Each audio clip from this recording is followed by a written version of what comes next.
So I was using these two terms, and let's say we look at the Excel sheet. So on the Excel sheet, I have given some relationships, and I'm explaining that relationship. Like there is a per unit information given, and this, let me highlight. So this is volume of production. But I can include this also. Oh, sorry. Just a second. Extend it. Okay. So this is volume production information, and then there is a per unit information. So per unit sales, selling price, per unit variable cost, contribution margin per unit. Then let's say you have fixed cost, which I have taken in a different column, because fixed cost per unit needs to be worked out, or we take the total sales and then you take the total variable cost, then you get the total contribution margin, and you deduct fixed cost out of that. So that's something you know from your information related to costing and financial accounting. Okay, so we get earnings before interest and tax. Then let us say you have a capital, which is I am showing here as an example, 10,000 rupees. So it is divided into two different components, equity and debt. Whatever is equity, remaining is debt. So it shows the percentage also, like the scenario that I am showing now, 4,000 equity, 6,000 debt. So 40% equity, 60% debt is also the information given. And we have taken a face value of 10 rupees of equity shares. So if 4,000 is the equity, so number of shares are 400. Okay. So we were talking of relationship between EBIT and EPS. Now let's say to begin with, I say that fixed cost is 0. Okay. Uh, so can there be scenario when there is only variable cost? Yes, there could be some very simple scenarios where there can be only variable cost. That you have something which you are selling in which you have only put the expenses which are variable expenses, whether labor, material, or some other expenses. So that's how we get a relationship like this. So the point that I'm making here is, in this kind of an example, and I also take, assuming to begin with, let us say all is equity. So that's like a case of pure capital structure where all the capital is equity capital. So if that be the case, right now we are not discussing the impact of interest, although it is getting reflected. But since I have taken interest as 0, so in any case that impact is not there. So what I'm saying is that if you sell one unit and you have no fixed cost, you get some profit. Like in this example, given selling price 14, variable cost 10, contribution margin 4, you got profit 4, and since there is no debt capital, so interest is 0. Earnings after interest before tax is 4. You have a tax rate of 40%, so tax is 1 rupee 60 paisa, and then you have earnings after interest and tax, which is 2 rupees 40 paisa. And this is being divided into, because there is a 10,000 rupees capital divided into 10 rupees share, so there are 1,000 shares. So we have divided this profit by the number of shares. Like you can see this relationship, we have divided this, so we get earning per share. So far so good. Everybody understand this much?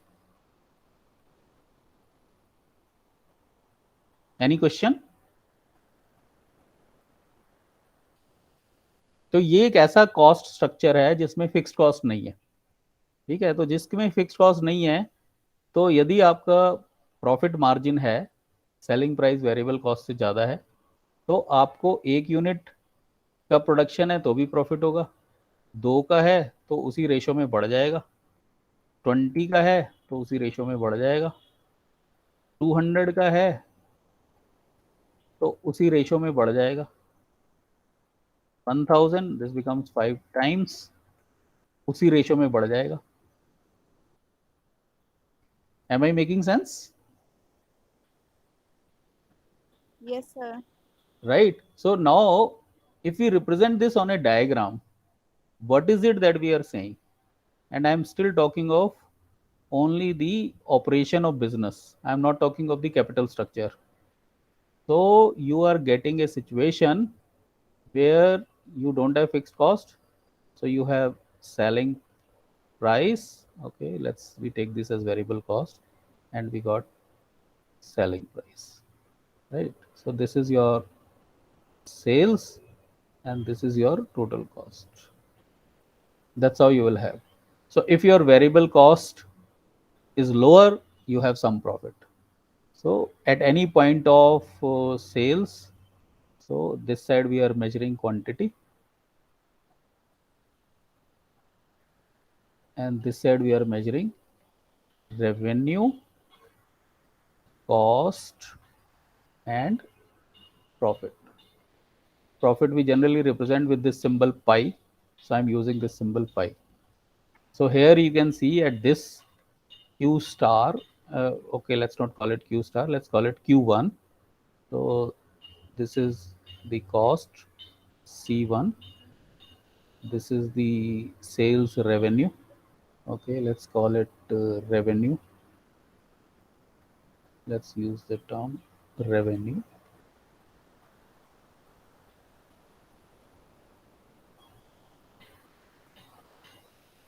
Okay, so this is total revenue, and this is the revenue at this point. So let's say I call it R1, and the difference between R1 and C1 is my profit. So I call it pi 1. Is that fine? Now what happens is, supposing you have a different kind of cost structure in business. So that cost structure would mean that you have got some fixed cost. Now how do you get a fixed cost in a cost structure? How do you get a fixed cost in a cost structure? Sir, Why it will be parallel. it will be? It will be parallel to the x-axis, means the that is fixed cost that is will be remain same. that is the representation on the diagram. I am saying descriptively, why do you get a fixed cost in your cost structure? From where does the fixed cost come? So there is some fixed expenditure are there. Why? What is that? From where? ऐसे What is the source of? Rent बोल सकते हैं factory का. Factory का rent हो सकता है, यानी कि फैक्ट्री जो है वो एक फिक्स कॉस्ट है. Yes sir. उसका जो एनुअल कंपोनेंट है वो हम रेंट ले रहे हैं. फैक्ट्री एक फिक्स्ड कॉस्ट है. या कुछ और भी हो सकता है. मशीनरी है, प्लांट है, उसका डेप्रिसिएशन है. Sir salary labour. सैलरी तो वेरिएबल कॉस्ट है ना. यदि Sir, इनडायरेक्ट लेबर है, insurance. इनडायरेक्ट लेबर है, सुपरवाइजरी लेबर है, तो वो ओवरहेड्स में आ जाएगा, तो वो एक फिक्स्ड कंपोनेंट है. बट अदरवाइज जो मशीन का डेप्रिसिएशन है, ठीक है, आपने see in a Maruti factory there are robots and machineries. So there is a very automated process. So you have put in lot of technology into it. So इस technology का जो wear and tear है, जो उसका allocation of cost है, that is your fixed cost. आपने कोई एक ऑफसेट प्रिंटिंग प्रेस लगाई है, वो ब्लैक एंड वाइट की कलर में प्रिंटिंग करती है. तो वो जो आपने ऑफसेट प्रेस लगाई है प्रिंटिंग के लिए, उसका आपको एनुअल कुछ कॉस्ट एलोकेशन करना है. मशीनरी तो 40 लाख की है, आपने कहा 10 साल चलेगी, तो आपने कहा 4 लाख हमने इस साल में उसको ले लिया. स्ट्रेट लाइन मेथड हम मान लीजिए, सिंपली मानकर चल रहे हैं, रिटर्न डाउन वैल्यू मेथड होगा, तो उसके हिसाब से कुछ वैल्यू लगा करके निकालोगे. So that is your fixed cost, right? In a very simple way, that's your fixed cost, right? So that means what? You're using some technology. You're using some technology, because of which, that means your production is no more labor intensive. It has become capital intensive. It has become technology intensive, and that is leading to fixed cost. तो fixed cost का नुकसान क्या है?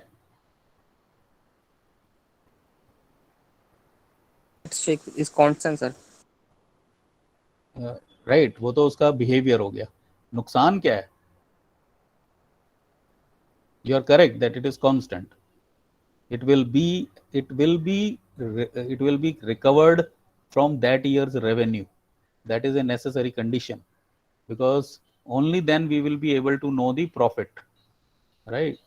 अब इस fixed cost का नुकसान क्या है, या चलो मैं पूछूं इस फिक्स्ड कॉस्ट का फायदा क्या है?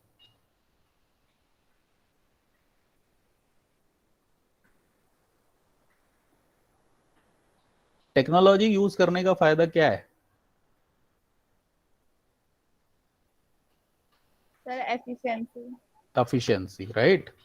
एफिशिएंसी है, उसको कुछ और भी सेंस में कह सकते हैं, सिर्फ एफिशिएंसी के सेंस में कहेंगे या कुछ और भी कह सकते हैं? 40 साल पहले ब्लैक एंड व्हाइट टेलीविजन सिर्फ मार्केट में अवेलेबल था, टेक्नोलॉजी भी ब्लैक एंड व्हाइट टेलीविजन की थी। अब जो है फिर उसके बाद कलर टेलीविजन आ गया, फिर उसके बाद उस कलर टेलीविजन में भी बड़े सारे चेंजेस आए, हाई डेफिनेशन, एलईडी, 4000 के, यू नो, सॉरी नॉट 4000 के, 4K, राइट। तो ऐसे रेजोल्यूशन उसका बढ़ता गया, तो सिर्फ रेजोल्यूशन थोड़ी बढ़ रहा है, पीछे जो सारा उसमें लगा हुआ है टीवी में, टेलीविजन में, एवरीथिंग इज चेंजिंग। तो टेक्नोलॉजी का फायदा क्या है? You said efficiency, which is not wrong, which is correct, but can you express in some other way?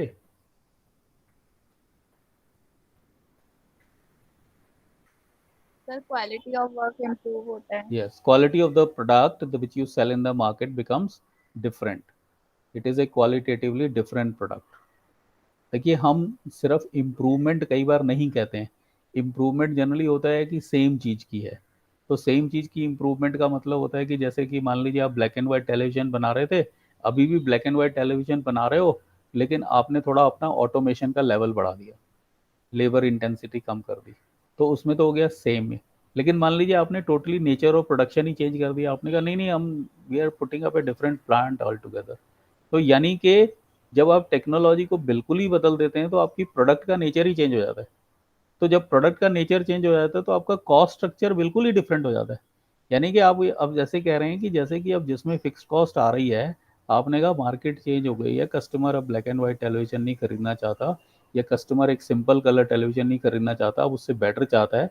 तो आपने कहा अच्छा, उसके लिए हमने एक नया प्लांट लगाया, उसकी कुछ फिक्स कॉस्ट आ रही है और उसकी कुछ वेरिएबल कॉस्ट आ रही है, और उसके कॉन्टेक्स्ट में हमारी कुछ रेवेन्यू लाइन आ रही है। ये हमारी एक न्यू रेवेन्यू लाइन है इन दैट कॉन्टेक्स्ट। तो कई बार क्या है कि सारी रिलेशनशिप चेंज हो जाती है, वेरिएबल कॉस्ट चेंज हो जाती है, फिक्स्ड कॉस्ट चेंज हो जाती है, रेवेन्यू चेंज हो जाती है। रेवेन्यू क्यों चेंज हो जाती है? यदि आपने सिर्फ ब्लैक एंड वाइट टेलीविजन में कुछ इंप्रूवमेंट की होती अपने प्रोडक्शन प्रोसेस में, तो कस्टमर कहता भाई टेलीविजन तो वही है ना, तो मेरे को तो मैं तो उतने ही प्राइस के लिए बेचूंगा, प्राइस पर खरीदूंगा, या मैं कंपटीटर के पास जाऊंगा आपके, जो मुझे सेम प्राइस पर दे रहा है। मुझे इससे क्या फ़र्क पड़ रहा है कि आपने वो ज़्यादा लेबर लगा के प्रोड्यूस किया है या ज़्यादा मशीन लगा करके प्रोड्यूस किया है, मुझे तो सेम क्वालिटी मिल रही है।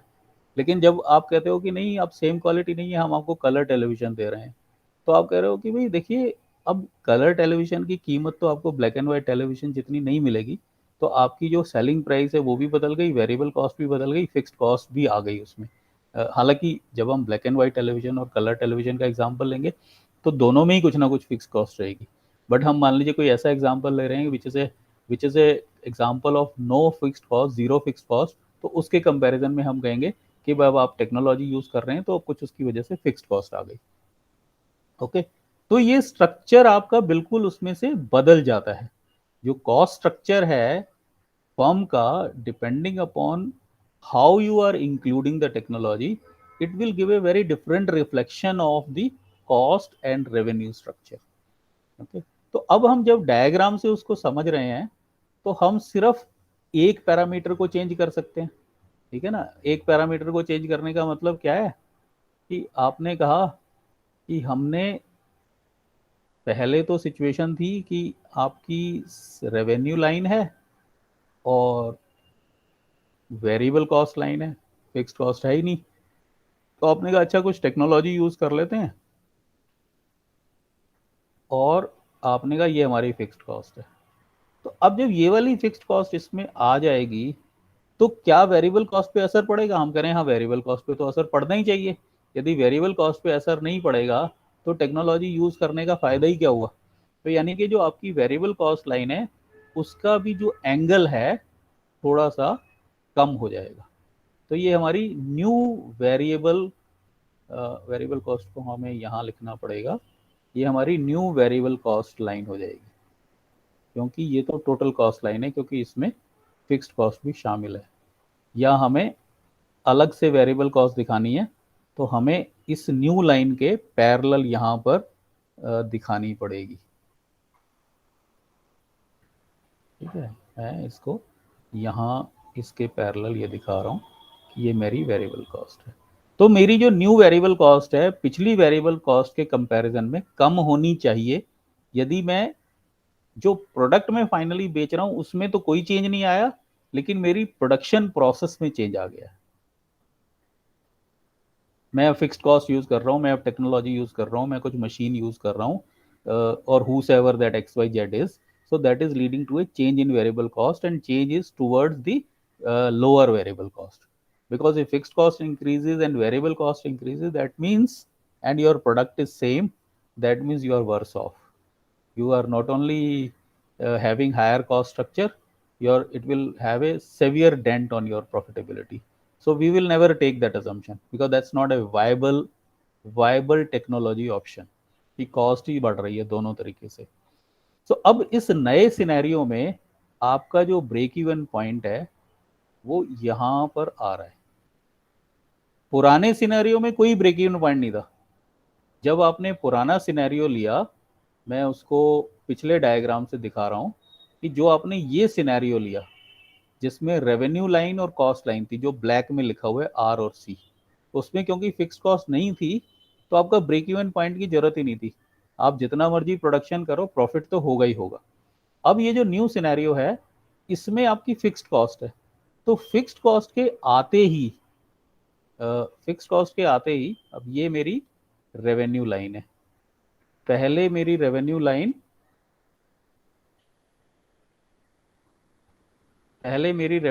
ये वाली थी, और अब मेरी रेवेन्यू लाइन, जो न्यू रेवेन्यू लाइन है वो ये वाली है। अच्छा, अब न्यू रेवेन्यू लाइन हम ना लें, अभी हम तो ये कह रहे हैं ना कि हमारी जो जो प्रोडक्ट है वो तो चेंज ही नहीं हुई है। तो हम यदि वो वाली सिनेरियो को लें तो अभी फॉर द टाइम बिंग मान लीजिए हम इस वाली लाइन को छोड़ देते हैं, हम पुरानी ही रेवेन्यू लाइन को लेते हैं। यानी कि मैंने पिछले एग्जाम्पल को इसमें फिक्स्ड कॉस्ट जोड़ करके कवर किया है। तो अब हमारी ये पुरानी रेवेन्यू लाइन है, और इस पुरानी रेवेन्यू लाइन से जो ये न्यू मेरी पुरानी रेवेन्यू लाइन है और पुरानी कॉस्ट लाइन मान लीजिए मैं इसमें यहाँ पर लेता हूँ, जिसमें कि सिर्फ वेरिएबल कॉस्ट है, तो मैंने यहाँ पर वो एक वेरिएबल कॉस्ट लाइन भी ले ली जो कि रेवेन्यू लाइन से नीचे है, यानी कि मेरी वेरिएबल कॉस्ट सेलिंग प्राइस से लोअर है। तो इस वाली सिनेरियो में जहाँ पर आर और सी रेड में लिखा हुआ है, इसमें तो कोई ब्रेक इवन पॉइंट है नहीं ना। इसमें तो आप 1 यूनिट प्रोड्यूस कर रहे हो तो थोड़ा प्रॉफिट हो रहा है, 100 प्रोड्यूस कर रहे हो तो उसका 100 टाइम्स हो रहा है, 1000 प्रोड्यूस कर रहे हो तो उसका 1000 टाइम्स हो रहा है। लेकिन जैसे ही आपने फिक्स्ड कॉस्ट उसके अंदर डाली तो अब आपका जो ब्रेक इवन पॉइंट है फिक्स्ड कॉस्ट के आने की वजह से, taking the same revenue line, now this is my break even point.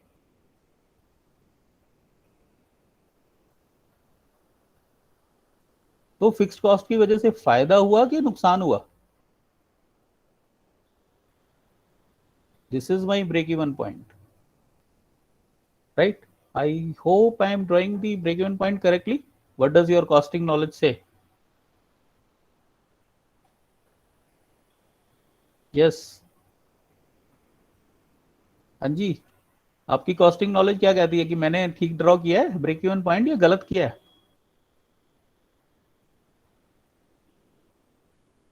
बताइए बताइए। अरे, कोई नहीं बता सकता? मैंने गलत तो नहीं ड्रॉ किया? कोई यस नो नहीं, क्या चैट में लिख रहे हो? नहीं, या tell me, according to me this is a correct representation. Okay, so if you have anything to say you can tell me. So now my break even point is there because of the fixed cost. तो एक तो break even point का ये नुकसान है, sorry, एक तो ये फिक्स्ड कॉस्ट का नुकसान है। क्या नुकसान है कि यदि आपकी जो मार्केट में डिमांड है वो, this side we are representing quantity, right, market में जो डिमांड है यदि वो डिमांड इतनी नहीं है Q1 जितनी, तो यानी कि आप लॉस के जोन में है। और फायदा ये है कि यदि आपकी डिमांड इससे ज्यादा है, Q1 से ज्यादा है, then you will be earning, now you have to see कि जैसे हमारा अभी तो क्या था कि प्रॉफिट, अब आपको उसको उस तरीके से देखना पड़ेगा जैसे पहले कितना था प्रॉफिट, पहले प्रॉफिट आ रहा था ये आ रहा है, राइट, ये डिफरेंस आ रहा है, ये difference.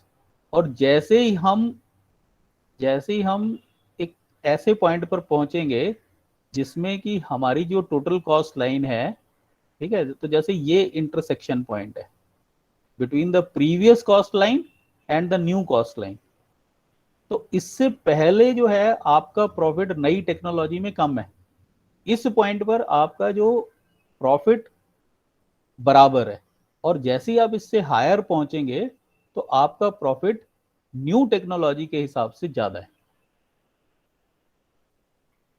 Okay. This is an important point which you need to follow to understand the implications of fixed cost. Because what we are trying to understand in the topic on leverage is, because we are talking of two important leverages in this topic, operating leverage and financial leverage. Both these leverages are coming due to a fixed charge, and this fixed charge is there in the business structure and is also there in the financial structure.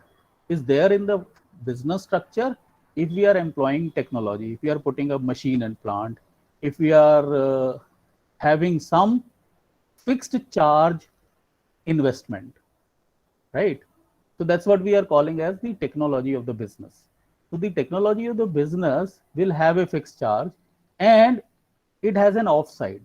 The offside is that if your production is not as much so as to reach the point of profitability, then you are in a worse situation. You're not improving your profitability. You are actually going into the loss incurring scenario. But if your demand in the market is sufficient, then you find, well, you reach not only a break-even point, but you also have higher profit after some time. See, after break-even point, you have profit. But then you are not just looking at profit, you are looking at profit vis-a-vis the earlier alternative. So when you say earlier alternative, so you are making a comparison between either no technology and technology, or a better technology and a worse technology, or a technology which emerges in the market. Like over the years, you find any kind of production you take, any kind of economic sector you take in the economy, and you find these sectors have evolutionary scenario. Technology keeps changing, market demand keeps changing, customer preferences keep changing. So you are always wondering whether you stick to the old technology or you move into the new technology. So moment you move into new technology, so you have to work out all the details of what will be the extra investment, what will be the extra cash flows due to change in the cost structure, due to change in the selling price, and therefore change in the revenue, and therefore you arrive at. So that's what I'm saying here in this simple diagram, where I'm drawing these two small blue lines and a dot. This dot is indicating the indifference point, right? I'm still talking of the operating leverage. I am not talking of financial leverage. We will come to the indifference point of financial leverage when we start talking about it. But I am saying even in the business scenario, we have alternatives. So when we have alternatives, you have to evaluate those alternatives and you have to see, are you going better off? So there the focus is not just on break even point, but is also on whether you have higher profit. So if your market condition is somewhere up to this point, see, in the previous alternative, if you look at your revenue and cost line, you had this much of profit, and now you've employed technology and you have how much profit? You got only let me use a red pen to indicate that you have only this much profit, right? And so you move further if your market conditions are supporting you. So you reach to a point which I'm encircling with a red circle. So that's the point where the profit of the two different alternative cost structure in business is same. And as you move forward beyond that point, that means your market conditions allow you to sell that much. Then you find, well, this new technology is actually reaping you, huge benefits in terms of extra profit. That's how, see, you have, for example, you have seen the mobile revolution in the last 20 years, 20, 25 years, to be exact, 26, 27 years. So in these 27 years, right, the technology of the product has changed so much. The kind of mobile that you use today, if you go back 20 years, of course, maybe you were not born you were not born at that time. But if you go back 20 years before, you'll find you were using a very different kind of devices. The prices were different, cost was also different, and because the demand was less, and therefore, in fact, price was higher at that time. uh, why? Because there was a very little demand, so they were, trying to sell it to those few who had, sufficient money in the pocket. So that's how, because you also have to recover the cost that you are incurring. You were operating somewhere much below level, and therefore you were trying to, is it becoming too complex for you to follow what I'm saying? So with reference to this, like I was showing in the Excel sheet, see, initially I have taken an example. Let's say you start with zero, you have no production, everything is zero. Now you have one unit. I am assuming here that my sales is equal to production. So I get some profit because there is no fixed cost. As soon as I bring in my fixed cost, so I'm including 1,500 as my fixed cost. So I am in the loss zone till I recover my fixed cost. So I need to recover 1500 rupees as my fixed cost, and per unit contribution margin is only 4 rupees. Let's say I change it to 9. Okay, let's keep it as it is. So let me increase my production. So I increase my production, it becomes 500. Now I'm in a profit zone. Why? Because with 500 units of production, my contribution margin 4, I am able to recover 2000 rupees, and my fixed cost is less than this. That means if I have 400, I'm still in a profit zone. If I have, I'm just trying to find out the break even point, 380, yes. So if I have 375, that's the point of break even in this cost structure, right? If I produce 375 units and sell 375 units, I am able to have my profit equal to 0. And as I produce more units, I have this. But this is with reference to a fixed cost, a technology that you have deployed. If you deploy no technology, well, with 375 units, you are already earning a profit of 1500 rupees. But if you employ a technology where there is a depreciation which you are applying to the tune of 1500, you find your profit is 0. So technology has an offside, technology has a worse side, because your demand condition should support in a manner that with a better technology you have better demand, you can get more sales revenue because you can put a higher price because you are selling a better technology, right? आपने कहा कि मेरा 4000 resolution का 4000 per pixel, 4K that we use resolution ka I'm providing you television. You say, but well, I'm not, the customer is not willing to pay that much money.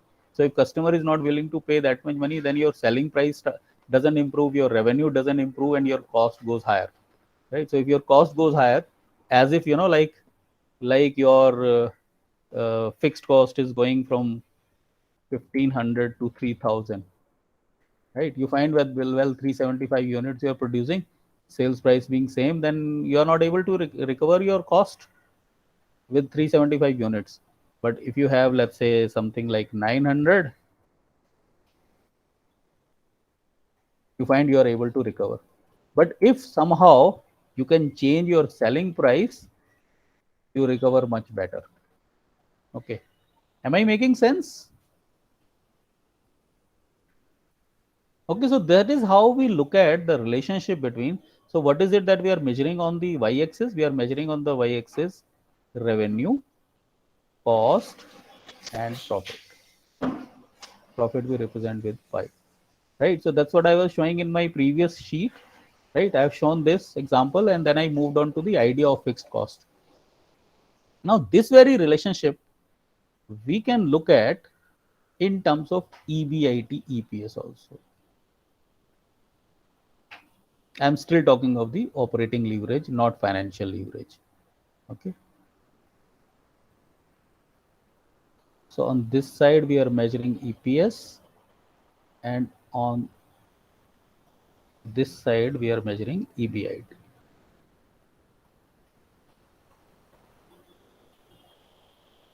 So you have a scenario where there is a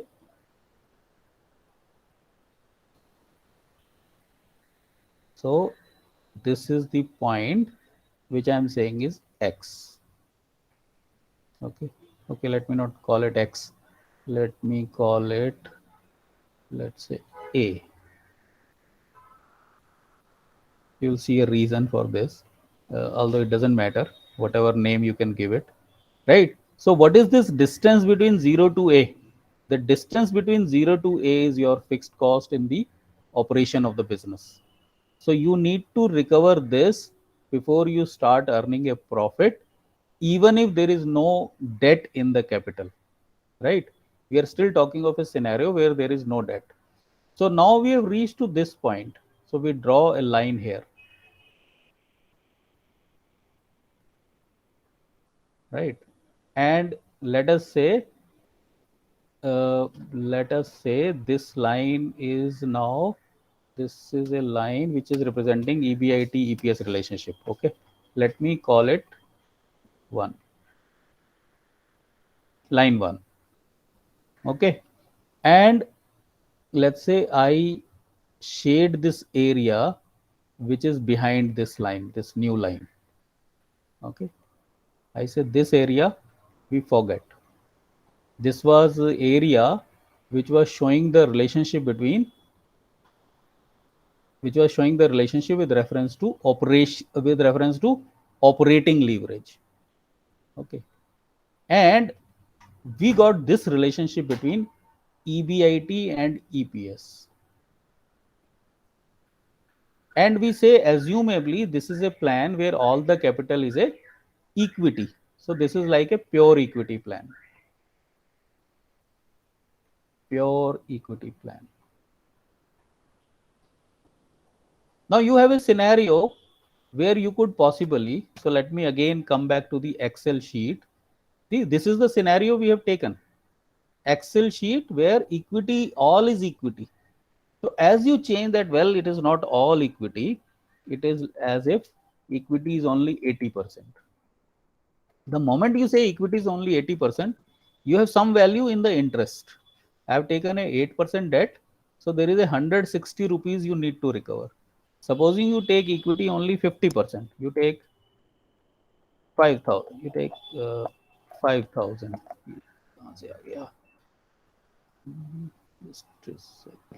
button press हो गया.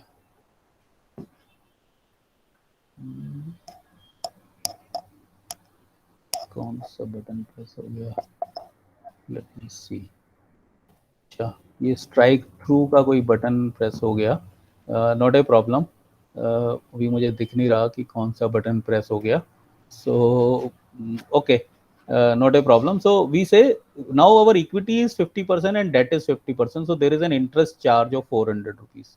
So this interest charge of 400 rupees, we show it on a diagram. So we say, well, let's say we take this as 400 rupees. And so that is how, sorry, this line has to be corrected.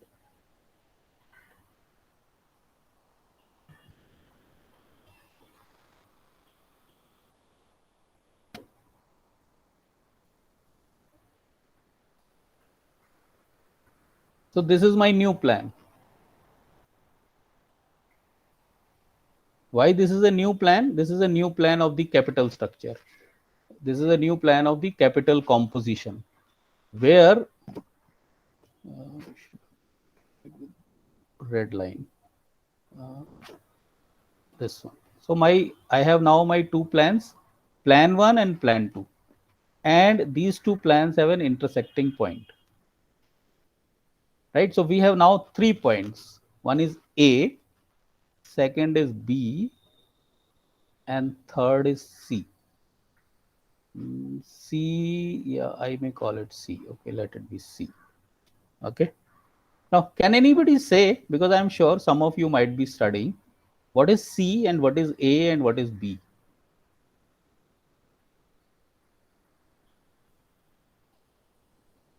And now we are not looking at this blue shaded portion. We are only looking at the remaining part of the diagram, which I can possibly draw afresh on a next sheet, which we will do in a few seconds, right?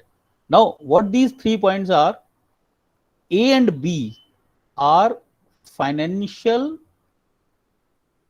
break-even points. Financial break-even points. Both A as well as B. A is also a financial break-even point. B is also a financial break-even point. A is a financial break-even point of capital structure, which is represented by line 1. B is a financial break-even point, which is represented of the capital structure, which is represented by line 2. And there is a point C, which is an indifference point. Now, why it is an indifference point? Because the earning per share earned at this level of profitability, which we can again call it as, let's say, X, and this we can call it as E1. Okay, let's say we call it E1, and this one we call it as X1. So at X1 level of profitability, my earning per share is same as E1, whether my capital structure is of the type line 1 or my capital structure is of the type line 2. And that is why this is an indifference point. So for two different capital structures, we will have for each one of them, we will have a financial break-even point, and we'll have a intersecting point, which we will call it as indifference point between the two capital structures. Because who is looking at this capital structure? Who are the decision makers? The decision makers are the shareholders or the promoters, who are like a controlling shareholders. So these controlling shareholders are evaluating whether capital structure of the type 1 is better or capital structure of the type 2 is better. So that's how they are evaluating these two options. And so below this level of profitability, which is represented by X1, it is the pure equity plan which is better, because that is giving you more profit. You take any point before X1 and you find, well, pure equity plan is giving you more profit. And you take any point above this X1 and you find, well, the second plan, which is plan with a debt capital in the capital structure, is giving you more profit. And that's why if your profitability level is higher than the indifference point, then you should choose plan 2. And if your expected profitability is going to be lower than the X1 level of profitability, then you better choose plan 1. So that's how this EBIT EPS analysis or leverage analysis tells you that, helps you in, choosing an appropriate capital structure in the business, which we will, if you have some questions, you can ask at that stage. Otherwise, we will move forward. If not today, because we are left with few minutes, then maybe tomorrow.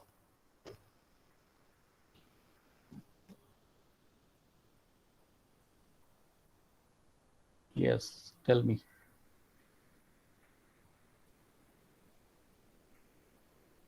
Anybody has any question? Are you following me? Anu, Tina, Renu, Vedvati, खुशी, अमित, आदर्श, हो आप सब लोग present हो? Yes, sir. समझ आ रहा है? Yes, sir. Okay, तो कोई क्वेश्चन नहीं है? जब क्वेश्चन नहीं होता तो मतलब दो ही सिचुएशन होती है, तो बहुत अच्छे समझ आ रहा है या बिल्कुल समझ नहीं आ रहा है। और जनरली बहुत अच्छे से समझ आने वाली सिचुएशन रेयरली होती है। जब कोई क्वेश्चन नहीं होता है तो that's why I am asking, feel free to ask any question that comes to your mind. तो अब जैसे मान लीजिए अब हमको ये इंडिफरेंस पॉइंट निकालना है। Yes yes, you can interrupt me any time, you have any question you can interrupt मी। तो अब हमें ये इंडिफरेंस पॉइंट निकालना है कि वो प्रॉफिटेबिलिटी लेवल क्या है। तो हम ये कहते हैं कि वो प्रॉफिटेबिलिटी, हम उसको मान लेते हैं कि वो एक्स है। तो यदि वो प्रॉफिटेबिलिटी एक्स है तो उससे यदि प्योर इक्विटी प्लान होगा तो हमारा ईपीएस कितना आएगा? हमारा ईपीएस हो जाएगा, तो earnings before interest and tax में से हमने टैक्स घटा दिया, इंटरेस्ट तो है ही नहीं क्योंकि प्योर इक्विटी प्लान है। एंड मान लीजिए प्योर इक्विटी प्लान नहीं है, ये डेट प्लान भी, इसमें कुछ डेट भी शामिल है। तो आपने उसमें से पहले आपने इंटरेस्ट घटा दिया। तो how do I represent that? I say sorry, not bracket here, I say x minus interest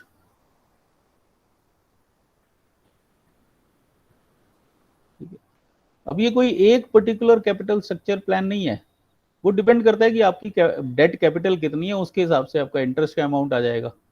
और आपने उसमें से कहा कि हमने फिर उसमें से टैक्स भी माइनस कर दिया। अब नेचुरली जब आपका जो डेट इक्विटी दोनों हैं, यानी कि इसका मतलब आपकी इक्विटी कम है, तो मान लीजिए इसको मैं कहता हूँ ये N1 थी, इसको मैं कहता हूँ ये N2 है, तो नंबर ऑफ शेयर्स इस केस में कम होंगे। जैसे कि हमने एक्सेल शीट में भी देखा कि भाई जब हमारी इक्विटी 5000 है तो नंबर ऑफ शेयर्स 500 है, जब हमारी इक्विटी 10,000 है तो नंबर ऑफ शेयर्स 1000 है, डेट 0 है। तो जैसे मेरे डेट बढ़ता है, राइट, जैसे मेरा डेट बढ़ता है तो मेरा इक्विटी कम हो जाता है, तो नंबर ऑफ शेयर्स कम हो जाते हैं। यहाँ पर मैंने 10 रुपीज फेस वैल्यू के शेयर्स लिए हैं, तो मेरे 300 शेयर्स हैं यदि है। तो ये जो सेकंड वाला जो फॉर्मूला है, इसमें डिपेंडिंग अपॉन आपने कैपिटल स्ट्रक्चर कैसा लिया है उसके हिसाब से इंटरेस्ट यहाँ पर कैलकुलेट हो जाएगा और उसी के हिसाब से N2 की वैल्यू भी बदल जाएगी। तो अब इन दोनों से हमारा ईपीएस निकल रहा है। अब इन दोनों का यदि हम कहें कि दोनों का जो ईपीएस निकल रहा है वो बराबर है, तो वो बराबर कब होता है? इन डिफरेंस पॉइंट पर। So we can, if we have this information, if we know N1 and N2, if we know the tax rate, if we know interest, we can calculate X by using these two components, right? Out of this, if we do not know only X and we know other things which we generally know, because once we are talking of two capital structures, we know all the other information. We know what is interest, we know what is tax rate, and we know what is the number of shares. So we can calculate the value of X. So this value of X is what we are getting as the level of profitability. This FBIP is not X1. This is slightly, this is a part of, this is represented. This was here. This was here. Yeah, this is that. This is X1, the level of profitability. Okay. Now, so let me represent, instead of one plan, let me represent two different debt plans. So let's say I get this as my another debt plan and I call it as capital structure of the type 3. तो अब इसमें देखिए क्या situation हो रही है कि आपके इंडिफरेंस पॉइंट जो है 3 हो जाएंगे, बिकॉज 3 पॉइंट्स पर इंटरसेक्शन हो रहा है। यानी कि when you talk of indifference point, that is between any two plans. And since now there are 3 plans, so financial break even point भी 3 हो जाएंगे. Let me call this as, let us say D. अब मैंने C को indifference point में use किया है तो इसलिए मैं इसको D कह रहा हूँ। तो अब मेरे इंडिफरेंस पॉइंट कितने हो गए? ओरिजिनली मेरा इंडिफरेंस पॉइंट था बिटवीन 1 and 2, वो ये वाला था, तो इसको मैंने कहा C1, और एक ये नया आ गया, इसको मैंने कहा C2, और एक और नया आ गया, इसको मैंने कहा C3। तो ये 3 डिफरेंट इंडिफरेंस पॉइंट हो गए और 3 ही फाइनेंशियल ब्रेक इवन पॉइंट हो गए। यानी कि जब हम फाइनेंशियल ब्रेक इवन पॉइंट लेते हैं तो वो हर प्लान का अलग से होता है। और जब हम इंडिफरेंस पॉइंट लेते हैं, so we are comparing between two different capital structures. So possibly the number of indifference points will increase multifold if we add more capital structure plans. अब मैं यहाँ पर मान लीजिए एक और कैपिटल स्ट्रक्चर प्लान ऐड कर दूं, तो उसमें सिचुएशन क्या होगी कि मेरे इंडिफरेंस पॉइंट्स 3 से 4 नहीं होंगे. जैसे 1 से 3 हुए तो अब 3 से कई ज्यादा हो सकते हैं. मतलब एक मैक्सिमम लिमिट है, जरूरी नहीं है कि वो मैक्सिमम लिमिट तक पहुंचे. हो सकता है उससे कहीं पर कम रह जाए, कुछ कॉमन भी निकल आए बाई चांस. जब कॉमन निकल आएंगे तो हम उसमें कहेंगे कि उसमें कोई रिडंडेंट कैपिटल स्ट्रक्चर भी है. तो रिडंडेंट कैपिटल स्ट्रक्चर से मतलब है कि एक कैपिटल स्ट्रक्चर दूसरे कैपिटल स्ट्रक्चर से सुपीरियर है, राइट? वो पॉसिबिलिटी होती है. So that's how this Excel sheet I have already shared with you people in the WhatsApp group. It's only the working that I am showing here, and दोनों components इसके अंदर शामिल हैं. ठीक है, मैंने बहुत ब्रीफली एक क्लास में जितना पूरे टॉपिक को समझाया जा सकता है उस तरीके से मैंने इसे समझाने की कोशिश की है. And if you have any questions you can ask me, otherwise already we are running out of the class time. बताइए.